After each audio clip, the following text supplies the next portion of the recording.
Hey everybody, Ryan here with Negative Split. I want to give you guys a quick preview of our Silver Mountain Trail Run coming up August 22nd. This is the second run in our Back to Nature series. First one was the Hiawatha Trail. The Hiawatha Trail went off really well. It was a great run. And I would say this is quite a bit different than the Hiawatha Trail. So the Hiawatha Trail run is a very kind of flat set of, well-maintained, wide roads. And this is a little bit more what you think of when you think of a traditional trail run. So there's some technicality to it, and some varying terrain and some little bit more elevation gain to it. So more of a traditional trail run with this one. So let's kind of dive in here. We'll take a look and we'll point out some of the differences and some things that you guys should be looking for, and we'll want to prepare for a little bit. So this is Silver Mountain, Kellogg, Idaho, right off the I-90 exit.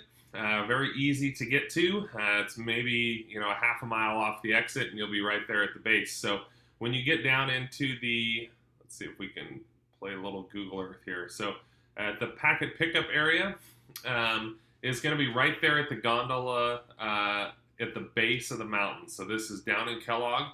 Packet pickup will take place down at the base gondola. There's a giant parking lot right across the street, so you guys have plenty of parking there. You can overnight camp there. You can, I think it's $20 for an overnight camping thing. Or there's the Silver Mountain Resort here. There's another great place to stay. They have a water park and stuff inside, so that's where you can do that. We have our run times listed up on the website at this point. So the 18K will start at 7:30 in the morning. The 9K will start at 8:30 in the morning, and the 6K will start at 9 a.m. So make sure you arrive to pack and pick up plenty early before the race. You do need to check in on race morning. That's the only time there is pack and pick up, is at race morning. And then it's about a 20 to 25 minute ride on the gondola once you're on it. So give yourself plenty of time to check in, get your lift tickets, get in the gondola line, and then get up the mountain. I would strongly suggest getting there at least an hour, if not closer to 2 hours before your start time, to give plenty of time to check in and get up the mountain. So please make note of that. We are encouraging, due to the kind of new Delta variant with COVID-19, that you ride the gondola with people from your own car that you rode to the mountain with. So, if you carpooled with a group of people, you can ride up the gondola with those people. So we're just encouraging that at this time due to that new Delta variant. So let's head up to the top of the mountain. We'll take a look at these different courses. All right, we're going to zoom on up here.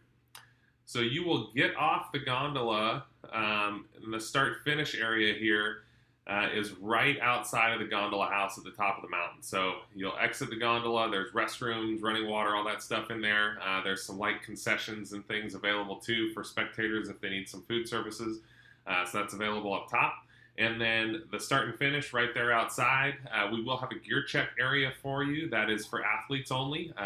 You will need your bib number to drop off gear and to pick up gear. We recommend using your own gear check bag. We will have some extras available, but please bring your own bag to help us conserve bags on the race.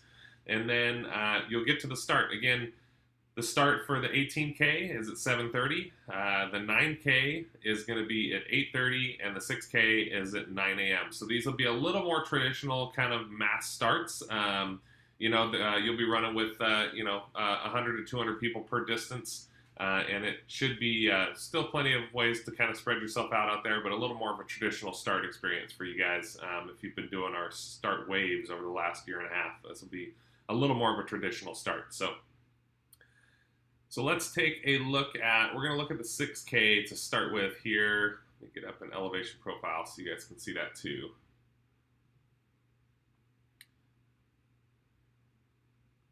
Okay, so this is our 6K course.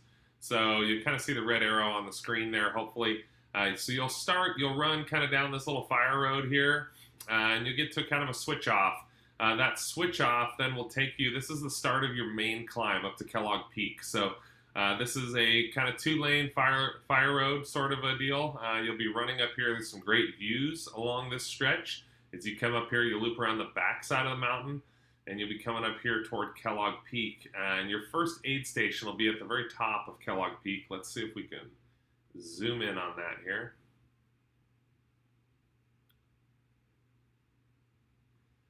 So you see up here as you get up to Kellogg Peak, you'll hit that aid station, Kellogg Peak. One thing I do want you guys to take a little bit of note too is down the back side of this Kellogg Peak, this is one of the shale rock sections that we mentioned on a website. And those shale rock sections, we encourage you to, be a little more cautious through there. Those rocks are a little slippery, and they move a little bit under your feet. So some people, if you're, not real confident in your sure-footedness, you may like trekking poles or something like that through these sections. But it's a short section. It's only 200, 300 yards maybe at most. So it's a short section here, but we just want to point that out. This is a little more tricky and technical terrain right on this initial descent from Kellogg Peak. So you guys want to make note of that and take your time getting through that. We want you to come back in one piece. We want to be able to celebrate you with you at the finish line. So we'll point that out to you. Let's zoom on back out here. And so once you hit Kellogg Peak, you really have this really nice long downhill section here. So nothing too crazy steep. There's some portions that definitely get steeper than others. You'll hit this next aid station, just a little over 2.5 miles in. And then you're kind of in the middle of a ski run here. So it's kind of a gravelly section of the ski run. And you'll be running down here. This guy's get a little bit steeper here at this point. And then this is kind of the low spot on the course. And then you will kind of gradually make your way back up towards your finish line. Sorry, let me zoom out a little bit more here. So yeah, you make your way back up, a little bit of a single track section coming up to your finish. So that is the 6K course.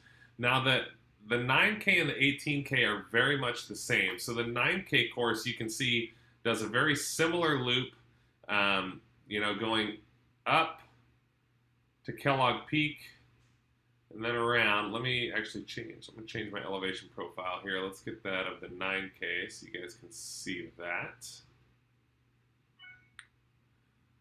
Okay, so this 9K, again, you take that same course up to Kellogg Peak. Once you get just down past that little shale rock section coming off of Kellogg Peak, you're going to split off and take a little bit of a single track heading over toward Wardner Peak. And you kind of take some ups and downs and kind of climbing up toward Wardner Peak. And then again at Wardner Peak, you will have a shale rock section as you descend Wardner Peak. Definitely more shale rock kind of around Wardner Peak area here. So you will hop up to the top of Wardner Peak and then start this descent. This is a shale rock section. Again, take your time through it. Make sure you got good footing underneath you. And then kind of back out here. You'll have a little forested section on some single track. Change my map view. And then this section here around the side of Wardner Peak, again, this is some shale rock. It's not a real steep terrain or anything through here, but definitely, be careful of your footing a little bit through this section. And we'll have signage too and volunteers to kind of help alert you of these different challenges and things along the course. But again, this is your more traditional trail run experience out here than the Hiawatha Trail. So we do want to point that out. As you come up here, about mile 4.5, you'll hit another aid station on that 9K course. And then we'll take you all the way back. Then you're back onto the same course as the 6K at this point. Those two courses merge again. And coming back up to our finish. So the 9K course is virtually identical to our 18K. The difference is the 18K course is a double loop. So the 18K course does this whole section of Kellogg Peak, Wardner Peak, hit that aid station, you come back. The 18K course will get an additional aid station here at this junction. And right here at this junction, just shortly before the start-finish area, those 18Kers will take a sharp right-hand turn, and they're going to loop it again. They're going to go back up to the top of Kellogg Peak again, and they'll loop up Kellogg Peak, back to Wardner Peak, and then back around. And the second time they come through, they'll head on straight right up into the finish. So, again, these are our three awesome distances. We got a 6K, 9K, 18K trail run distance out here at Silver Mountain for you. We're really excited about this. We're going to have some great support for everybody. So we have some finish line food. We're going to celebrate with you on top of the mountain when you finish. Yeah, we look forward to seeing everybody on August 22nd. If you are not registered, there's still time to register. We have spots available. Get them before they're gone. We'll see you guys later this month.